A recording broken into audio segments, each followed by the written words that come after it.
In this video, I'll show you how to isolate voice in ElevenLabs in 2026. If you have a recording with background music, environmental sounds, or other unwanted audio, voice isolation can help you focus on the main speaker's voice and create cleaner audio.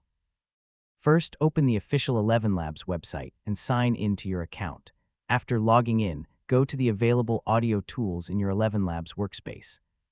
Next, find the voice isolation, audio cleanup, or speech enhancement feature available in your account. The exact location and name of the feature may vary depending on the current ElevenLabs interface and your plan.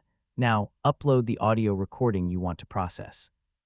Choose a file that contains the voice you want to keep. Once the file is uploaded, select the appropriate voice isolation or enhancement option. ElevenLabs will process the recording and attempt to separate the main voice from unwanted background sounds. The processing time can depend on the length and size of your audio file. How to use Grok When the process AI is for coding. complete, preview the result. Listen carefully to make sure the speaker's voice sounds natural and clear.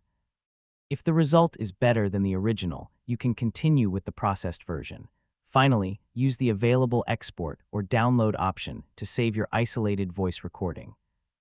You can then use it for YouTube videos, podcasts, voiceovers, interviews, social media content, or other audio projects. And that's how you can isolate voice in ElevenLabs in 2026.